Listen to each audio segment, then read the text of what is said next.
Long jump और high jump दोनों में ही दो दो चांस दिए जाते हैं और आप कोशिश ये करना कि पहले ही चांस में से क्वालिफाई कर ले जाए। देखो मैं आपको अपना एक्सपीरियंस बताती हूँ। मैं हेड कांस्टेबल का जो फिजिकल में मेरी जब हाइट मेजरमेंट चेस्ट मेजरमेंट पे ड्यूटी थी तो एक लड़की थी जिसने अपने कुछ हेयर के कुछ हिस्से को काट के क्लिप पर चिपका रखा था और उसे यहाँ लगा रखा था। और अभी तक अगर आप ये डिसीजन नहीं कर पाए हैं कि आप फिजिकल की तैयारी करनी है या नहीं करनी है तो देखो आपकी सीट कोई और खा जाएगा। कुछ एक क्वेश्चंस गलत भी थे जिस वजह से आपको बोनस मार्क्स मिलेंगे। अभी जो आपके रोज स्कोर है उसमें 4-5 नंबर आप थोड़ा थोड़ा और ऐड करके देख लीजिए कि आपके कितने नंबर बन रहे हैं। ठीक है, जय हिंद एवरीवन, कैसे हैं आप सब लोग। उम्मीद करती हूँ सारे खुश होंगे, मस्त होंगे। और आज की इस वीडियो में हम कंप्लीटली बात करने वाले हैं आरपीएफ कांस्टेबल के फिजिकल के बारे में कि इसमें कौन कौन से इवेंट होते हैं, क्यों आरपीएफ कांस्टेबल का फिजिकल इतना टफ होता है, क्यों इसमें केवल 50 में से केवल 5 ही बंदों के पास होने का रेशियो रहता है, इसमें कौन कौन से इवेंट करवाए जाते हैं, क्या पहले लॉन्ग जंप होता है या फिर पहले हाई जंप होता है, इन दोनों में कितने कितने चांस दिए जाते हैं, इसको लेकर बहुत ज़्यादा डाउट है। उसके साथ ही साथ इसमें हाइट का क्या मेजरमेंट रहता है, क्या हाइट में कोई छूट दी जाती है, 1 बाय 1 हम इन सारे टॉपिक पर चर्चा करने वाले हैं। So let's get started. First of all RPF constable की जो भी आंसर किया ये आई होप आप सबने देख ली है। कट ऑफ रिलेटेड जितनी वीडियो है सारी आपने देख ली है। अब मोटा मोटा आपको आइडिया हो गया होगा और आपने डिसीजन मेकिंग कर ली होगी कि आपको आरपीएफ कांस्टेबल की फिजिकल की तैयारी करनी चाहिए या नहीं करनी चाहिए। और अभी तक अगर आप ये डिसीजन नहीं कर पाए हैं कि आपको फिजिकल की तैयारी करनी है या नहीं करनी है तो देखो आपकी सीट कोई और खा जाएगा। सीधी सी बात है, इस एग्जाम में केवल ये वनडे एग्जाम थी, एक दिन आपका इसमें पेपर हो गया। अब एक पड़ाव आपने पार कर लिया पेपर का, आपके ठीक ठाक नंबर बन रहे हैं, आप फिजिकल की तैयारी करना शुरू कर दीजिए क्योंकि अगर आप इसमें जितना डिले करेंगे उतना ही आप कंपटीशन से पीछे हटते जाएंगे। ऑब्वियस सी बात है, इसका फिजिकल टफ है, कोई हलवा नहीं है कि हर कोई इसे पास कर लेगा।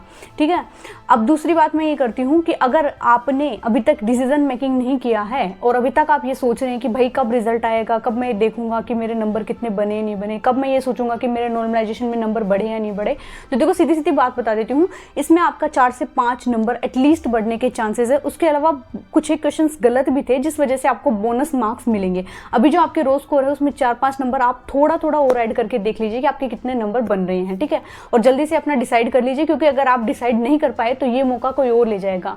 क्योंकि यूनिवर्सल ये चीज़ चली आ रही है, जहाँ कोई सीट खाली रहती है उसे कोई ना कोई फुलफिल करने के लिए आ जाता है। जब तक आप अपना डिसीजन मेक कर पाएंगे तब तक आप कंपटीशन में पीछे हट जाएंगे और वो स्टूडेंट जिन्हें फाइनल सिलेक्शन लेना है वो अपनी तैयारी में आपसे आगे बढ़ जाएंगे। तो देखो सिंपली मैं बात करती हूँ आरपीएफ कांस्टेबल की इस एग्जाम में। देखो बाकी सारी स्टेट की अगर हम पुलिस की बात करते हैं, कांस्टेबल की बात करते हैं तो नॉर्मल एवरेज साइज का फिजिकल होता है, बट आरपीएफ कांस्टेबल का फिजिकल टफ होता है। ठीक है, मैं इसमें बात कर देती हूँ। इसमें बेसिकली आपके 3 इवेंट होते हैं, रनिंग होती है, लॉन्ग जंप होती है, हाई जंप होती है। उसके बाद में आपका चेस्ट मेजरमेंट किया जाता है, उसके बाद में आपका हाइट मेजरमेंट किया जाता है। देखो सबसे पहले मैं अगर बात करती हूँ तो रनिंग की, मैं वहाँ से शुरुआत करती हूँ। जैसे आप फिजिकल वाले ग्राउंड में जाएंगे तो कैसे क्या माहौल होगा। सबसे पहले जब आप फिजिकल वाले ग्राउंड में जाते हैं, आपका जो भी आपका कॉल लेटर है फिजिकल के लिए उसमें आपको टाइमिंग दिया होगा, टाइम से आपको वहाँ उपस्थित होना है। जब आप अपना एडमिट कार्ड और आधार कार्ड लेंगे उसको देखकर आपको एंट्री दी जाएगी। जैसे आपको एंट्री दी जाएगी, टेंट के नीचे आपको बिठा कर आपको सिंपल एक फॉर्म दिया जाएगा। उस फॉर्म में आपको अपनी बेसिक इन्फॉर्मेशन भरनी होती है और आपकी जो फिजिकल के लिए कॉल लेटर आया है उसकी एक ID, आपके रोल नंबर और आपकी जो पासवर्ड वगैरह होती है, एक आध चीज़ें सारी भरनी होती है और वहाँ सबमिट करवाना होता है। जब ये फॉर्म आप सबमिट करवा देते हैं उसके बाद में आप सभी को चेस्ट नंबर प्रोवाइड करवा जाते हैं। चेस्ट नंबर प्रोवाइड करवाने के बाद में आपके बैच बनाए जाते हैं। अब हो सकता है बैच आपके 50 कैंडिडेट का हो, 80 कैंडिडेट का हो या 100 कैंडिडेट का हो। बैच जो है वो डिसाइड करता है कि आपके ग्राउंड में कितने लोग उपस्थित हुए हैं। मान लीजिए ग्राउंड नंबर 1, 2, 3, 4, 5 में आज के दिन क्वांटिटी थी कि 500 कैंडिडेट आने हैं, पर आज के दिन कैंडिडेट आए 300 या 320।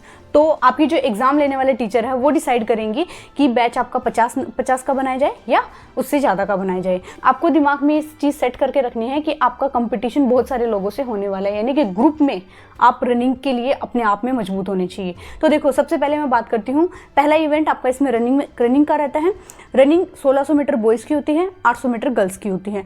1600 मीटर बॉयज़ को 5 मिनट 45 सेकंड में करनी होती है और रनिंग के लिए केवल और केवल एक ही चांस दिया जाता है। अगर आप पहले चांस में पास हैं तो ठीक है, अगर आप पास नहीं हैं तो आपको वहीं से डिस्क्वालीफाई कर दिया जाता है। उस जो कैंडिडेट रनिंग में डिस्क्वालीफाई हो जाते हैं उनका अलग से फ़ोटो लेकर उनके जो है डॉक्यूमेंट उनको वापस दे दिए जाते हैं और डिस्क्वालीफाई का ठप्पा लगा दिया जाता है ताकि इस चीज़ को छांट सके कुछ लोग क्वालिफाई है, कुछ लोग डिस्क्वालीफाई। जो लोग क्वालिफाइड है उनका फिर से फोटो लिया जाता है। फोटो एक प्रमाण होता है कि इतने कैंडिडेट ने रनिंग यहाँ पास कर ली है। ठीक है, अब रनिंग के लिए मैं आपको बता देती हूँ कि आपका जो चिप लगाई जाती है, आपका जो चेस्ट नंबर होता है उसमें एक चिप होती है जो RFID पर कनेक्ट होती है, यानी RFID means radio frequency identification. जहाँ से आप रनिंग शुरू करते हैं, भीड़ में आप किसी भी जगह रहे हो, देखो आर्मी की जो रनिंग होती है उसमें जो बंदा आगे है ऑब्वियसली बात है वो रनिंग पास कर लेगा। मेन यही रहता है कि जो बंदा आगे रहता है वो हमेशा से अपने आप को पुश करता रहता है, और जो बंदा पीछे है पहले से वो अपनी मेंटेलिटी सेट कर लेता है कि मैं काफ़ी पीछे रह गया, मुझे जो है रास्ते में नहीं अंदर करवाया जाएगा। पर इसमें ऐसा नहीं है, जब आपका चिप सिस्टम है तो उसमें कहीं भी गड़बड़ वाली बात है नहीं। ऊपर RFID लगी होती है, यानी कि रेडियो फ्रिक्वेंसी जो है वो आपके टाइम को मेजर करती है, आइडेंटिफाई करती है। आपकी इस चेस्ट नंबर में एक छोटी सी चिप होती है। जब आप RFID सिस्टम से गुजरते हैं तो हर बार आपके राउंड में कितना टाइम आ रहा है वो ये सब चीज़ें कैलकुलेट करके देती है, और सामने कंप्यूटर में ये सारी चीज़ें कैलकुलेट होती हैं। जब आप अपनी रनिंग कर लेते हैं उसके बाद में जो आपके इंचार्ज हैं वो आपको बताते हैं कि इन जो कैंडिडेट डिस्क्वालीफाई उसका नाम अनाउंस कर देते हैं। बाकी सारे कैंडिडेट जो क्वालीफाई होते हैं उन्हें अगर कोई चाहे कि मेरा कितना टाइम आया तो उन्हें उनको टाइम भी बता दिया जाता है। ठीक है, तो ये तो था आपका रनिंग का। मेल को जो है 1600 मीटर करनी है 5 मिनट 45 सेकंड में, और फीमेल को 800 मीटर करनी है, ये करनी है आपको 3 मिनट 40 सेकंड में। नेक्स्ट आपका इसमें इवेंट रहता है लॉन्ग जंप का। रनिंग के जस्ट बाद अपने आप को गर्म ही रखना है, कूल डाउन नहीं करना। ठीक है, लॉन्ग जंप का जो इवेंट होता है उसमें देखो बहुत सारे लोगों को डाउट है कि कितना हमें चांस दिया जाता है। सिंपली मैं बता देती हूँ, कुछ लोगों को ये डाउट है कि क्या इसमें 3 चांस मिलते हैं जैसा आमतौर पर दिल्ली पुलिस में अदर एग्जाम्स में मिलते हैं। तो मैं आपको बता देती हूँ ऐसा बिल्कुल भी नहीं है। लॉन्ग जंप और हाई जंप दोनों में ही 2-2 चांस दिए जाते हैं, और आप कोशिश ये करना कि पहले ही चांस में इसे क्वालिफाई कर ले जाए, क्योंकि अगर पहले चांस में क्वालिफाई नहीं होगा तो मेंटली बहुत ज़्यादा प्रेशर होता है अपने आप पे, और प्रेशर की वजह से आप अच्छा खासा काम करते करते भी बिगाड़ देते हैं। ठीक है, तो लॉन्ग जंप आपका इसमें होता है। मेल के लिए लॉन्ग जंप इसमें होता है 14 फीट का, और फीमेल के लिए लॉन्ग जंप होता है इसमें 9 फीट का। उसके अलावा थर्ड आपका इसमें इवेंट होता है हाई जंप का। तो देखो हाई जंप जो है मेल के लिए होता है 4 फीट का, और फीमेल के लिए होता है 3 फीट का। ठीक है, अब हाई जंप के लिए मैं बता देती हूँ, इसमें आप सीजर्स टेक्निक अपना सकते हैं, इसमें आप टाइगर टेक्निक अपना सकते हैं। ये जब आप प्रैक्टिस करेंगे तब आपको पता चलेगा। देखो कुछ एग्जाम्स में सीजर और टाइगर को बैन कर दिया है, बट इसमें आप कर सकते हैं।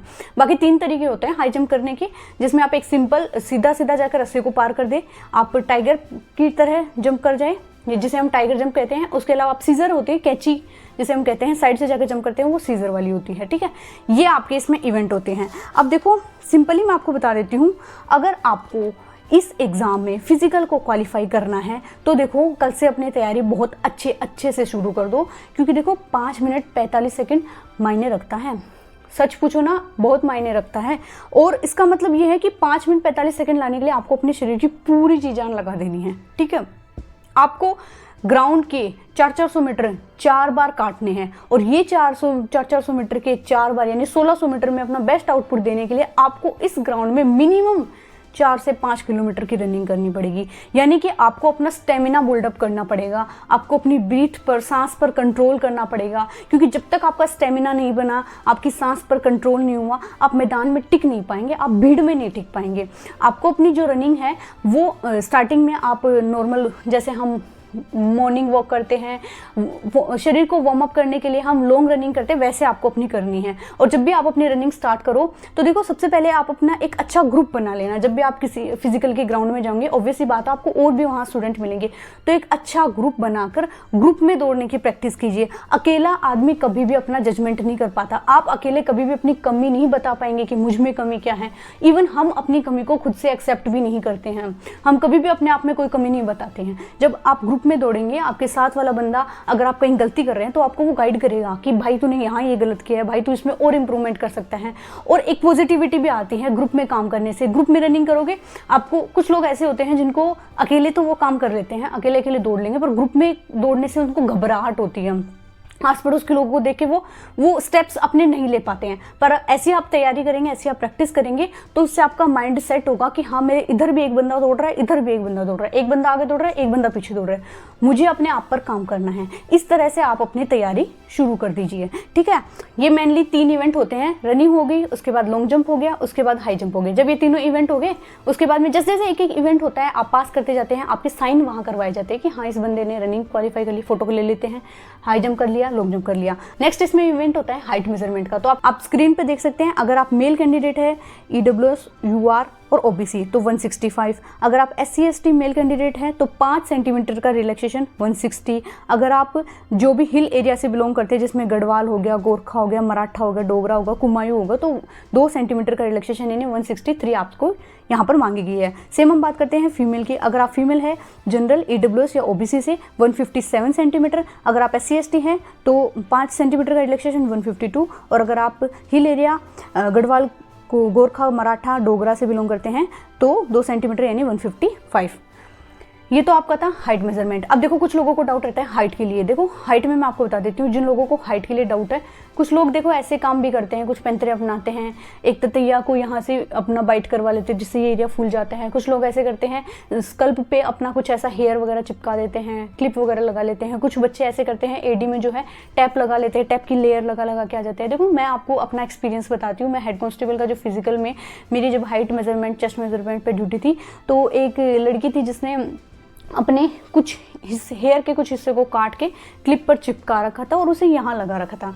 क्योंकि मैं आपको बता देती हूँ वहाँ पर हाइट मेजरमेंट के लिए एक सटीक पैमाना होता है, यानी कि आपका ऊपर का स्कल्प और नीचे की एडी जब उस मशीन को टच करेगी, ऊपर 3 पॉइंट होते हैं जो आपके स्कल्प को टच करते हैं और नीचे 2 पॉइंट होते हैं एडी के, जो आपकी एडी की मसल, एडी की जो खाल है उसको टच करते हैं। और ये सेंसर जब टच होंगे उसके बाद ही आपकी जो हाइट है वो मेजर होगी। ठीक है, अब मैं बता देती हूँ ये सारे पैंतरे आपको नहीं करने हैं। जब मैंने उस लड़की को कहा ये हटाने के लिए, पहले उसने हटाया नहीं, मुझे लगा कि ये मशीन क्यों नहीं डिटेक्ट कर पाई, क्या गलती हो रही है। मैंने यहाँ चेक किया तो मुझे समझ आया कि उसने ये सब चीज़ लगा रखी है। तो देखो आपको ये सब पैंतरे नहीं करने हैं। सिंपल मैं आपको बता देती हूँ, अगर आपको हाइट को लेकर 1-2 सेंटीमीटर का डाउट है कि यार एक्यूरेट है या मान लो 0.1 कम है, 0.2 कम है, तो सिंपल तरीका है, जब आपकी हाइट मेजरमेंट होती है बिल्कुल भी आपको टेंशन नहीं लेनी है, अपने आप को कूल डाउन रखना है। सबसे पहली बात तो है, अगर आप टेंशन लेते हैं ना तो आपका शरीर बिल्कुल ऐसे शिथिल सा होने लग जाता है, ढीला पड़ जाता है, संकुचित हो जाता है।